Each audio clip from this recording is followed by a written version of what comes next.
제가 아까 말씀드렸듯이 보유세 얘기가 많으니까 종합부동산세에 대해서도 이어서 좀 얘기를 하도록 할게요. 종합부동산세도 지금 기간이 언제 등록했느냐가 사실 굉장히 중요합니다. 단기 임대 같은 경우에. 그래서 혜택이 어떻게 들어가냐면 단기랑 준공공으로 나눴을 때 등록 시기에 따라서 달라지게 되는데요. 자, 18년 4월 1일 이전에 등록을 했으면 단기 임대로 등록하든 준공공으로 등록을 하든 종합부동산세 합산 배제를 받을 수가 있었습니다. 그런데 4월 1일 이후에 등록하면 아까도 말씀드렸지만 단기 임대는 혜택이 없어졌고요. 준공공 임대만 합산 배제를 받으실 수가 있습니다. 종합부동산세 같은 경우에 요건이 좀 다릅니다. 제가 아까 말씀드렸죠. 세금별로 요건이 좀 다르다고. 앞에 말씀드린 취득세나 재산세 같은 경우에는 금액 요건이 있었나요? 금액 요건. 공시가격이 얼마 이상이면 안 된다던가 이런 요건이 있었습니까? 없었죠. 면적 요건만 있었죠. 면적만 잘 지키면 그 외에 다른 기간 요건이나 이런 것만 잘 지키면 혜택을 받을 수가 있었는데 종합부동산세는 면적 요건은 없습니다. 금액 요건만 있습니다. 달라졌죠.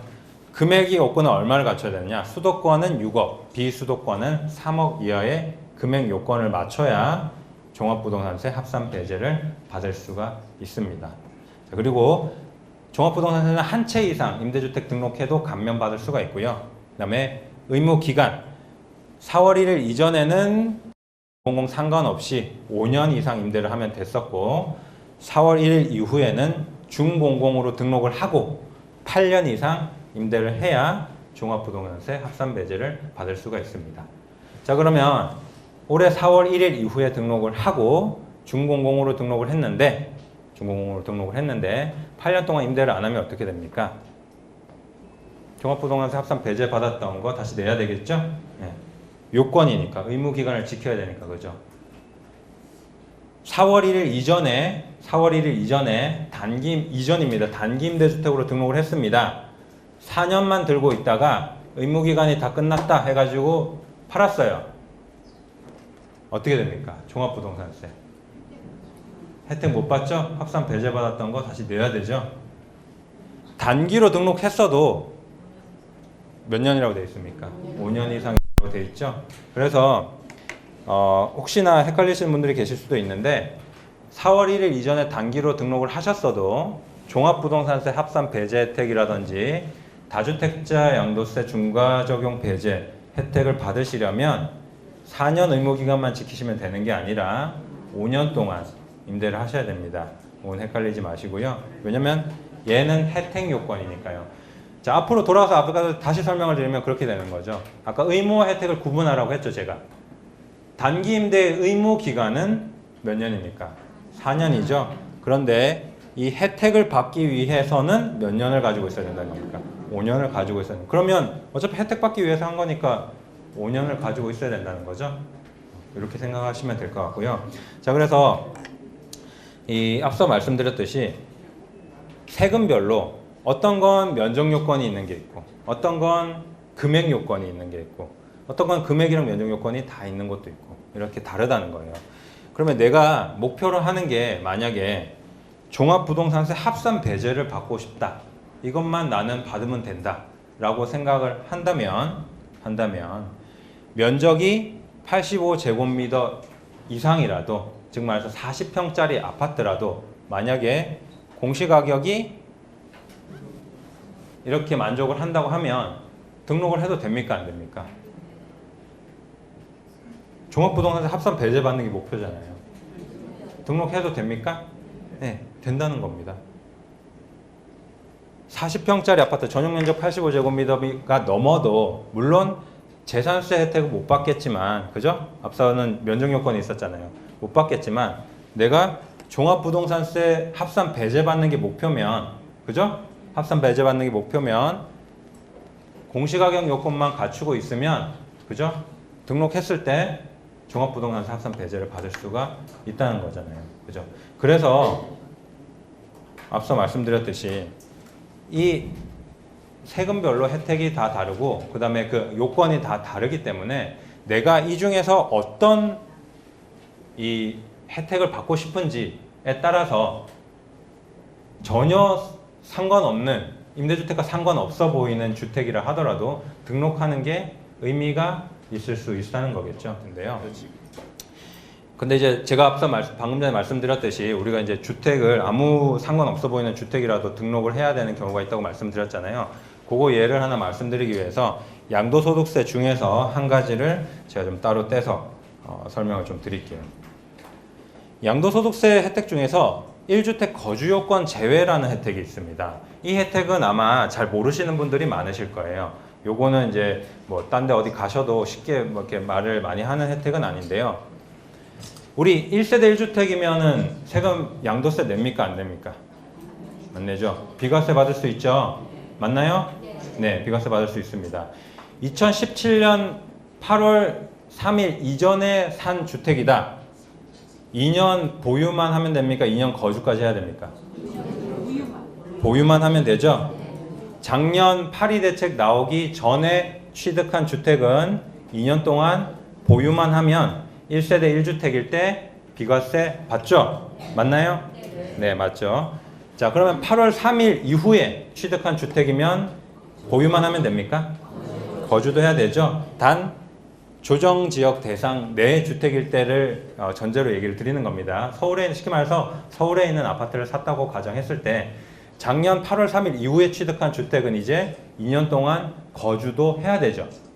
자, 그런데 여기서 임대주택으로 등록을 하고 의무기간을 준수하면 거주요건을 제외를 해줍니다.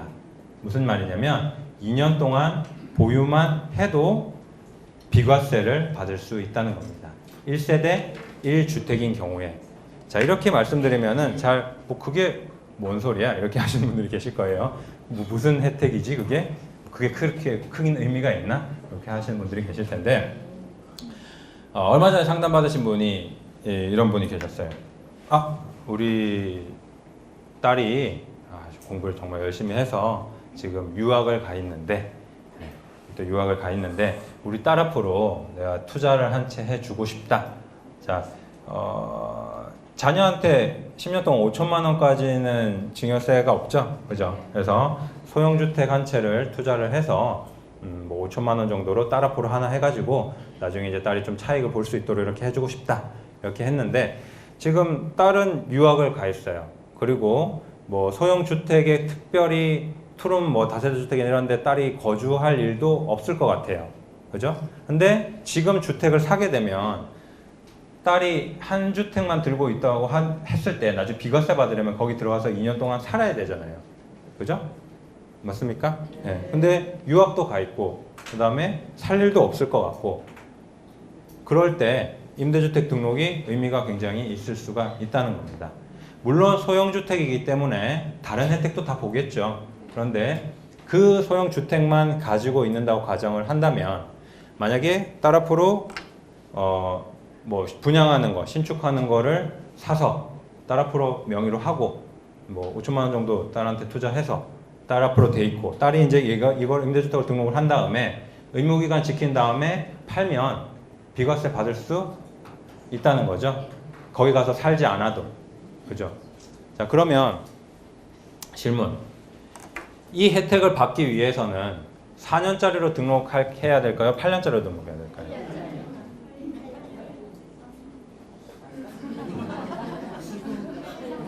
자신 있으신 분. 자, 제가 질문을 조금 바꿔볼게요. 질문을 좀 바꿔볼게요. 이 혜택만을 목표로 한다면 다른 혜택은 필요 없다 나는. 다른 혜택은 필요 없고 내가 죽어도 거기 가서 살 일은 없을 것 같아. 그래서 이 혜택만을 목표로 한다면 4년짜리로 하는 게 좋습니까? 8년짜리로 하는 게 좋습니까? 이제 이해가 되시죠? 무슨 말인지. 네.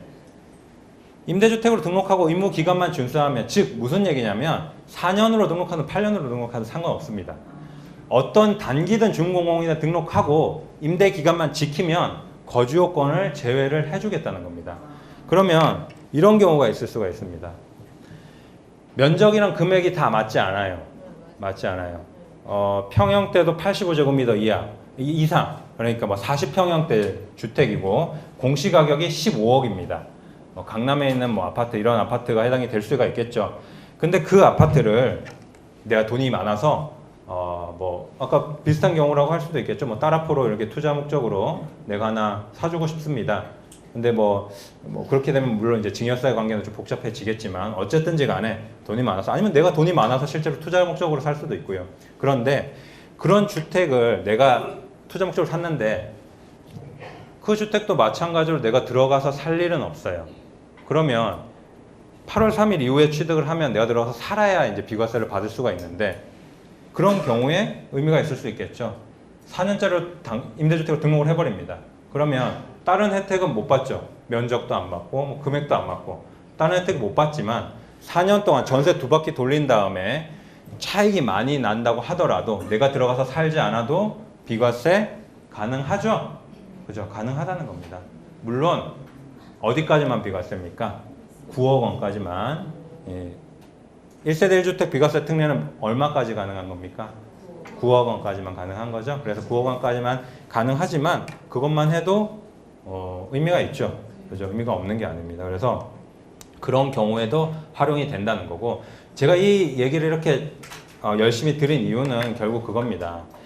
이 앞서서 여러 가지 이제 세금 혜택들이 있는데 그 세금 혜택마다 어떤 건 금액 요건이 있고 어떤 건 면적 요건이 있고 요건이 다 다른데 이 내가 어떤 혜택을 목표로 하느냐에 따라서 이 전혀 관계없는 주택들도 의미가 있을 수 있다는 거고요. 가장 효과적인 뭐 임대주택 이 사업자 주택임대 사업자 활용 방법은 당연하게도 앞서 나왔던 이런 혜택들을 다 받을 수 있는 주택에 투자를 하는 게 어떻게 보면 가장 효율적인 투자 방향이 되겠죠. 그죠? 자, 그래서 뭐 정리를 하자면 이렇게 할 수 있겠죠. 지금 제가 뭐 소득세라든지 양도세 소득세 관련해 가지고는 지금 뭐 요건이나 이런 게 시간 관계상 말씀을 안 드렸는데 아마 다음 주는 저희가 이제 세미나 진행을 하지 않고요. 왜냐면 다음 주에 그 엑스포가 있어요. 부동산 엑스포가 있어서 진행을 하지 않고요. 다 다음 주는 해서 계속해서 제가 이제 이 내용들을 다룰 거기 때문에 또 다음 시간에 다루겠지만 내용을 이제 말씀드리진 않은데 뭐 이걸 아마 궁금해 하실 것 같아요. 이제 정리를 하자면 그러면 나는 여기 있는 혜택을 다 보고 싶어. 최대한 풀로 다 땡기고 싶어. 혜택 다 보고 싶어. 이왕 등록하는데 그러면 어떤 주택을 사야 됩니까? 라고 물어보실 수가 있겠죠. 네, 그래서 그거를 제가 한번 정리를 조금 해드리려고 하는 겁니다. 요건을 지금 제가 다 말씀을 드리지 않았지만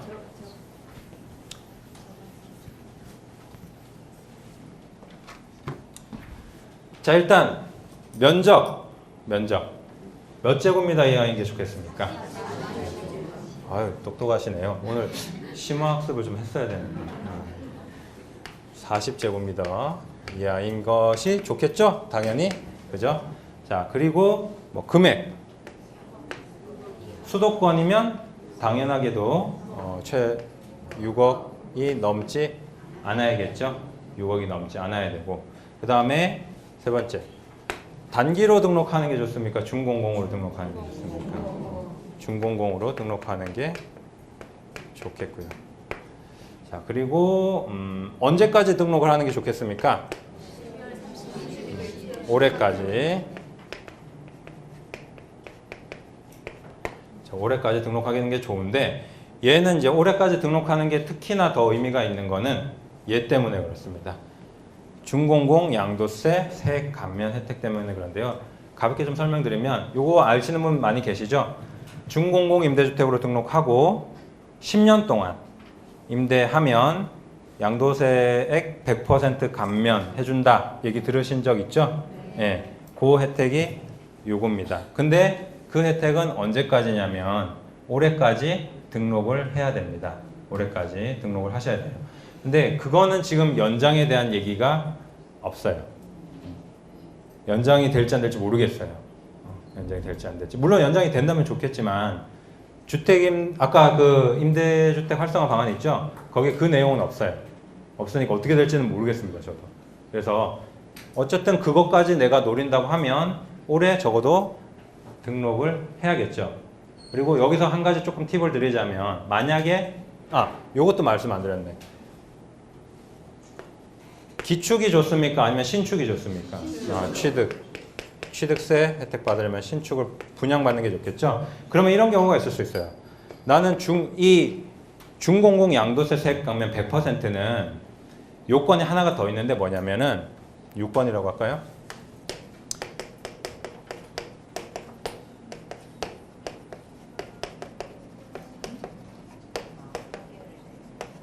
취득 후 3개월 이내에 등록해야 된다는 요건이 있습니다.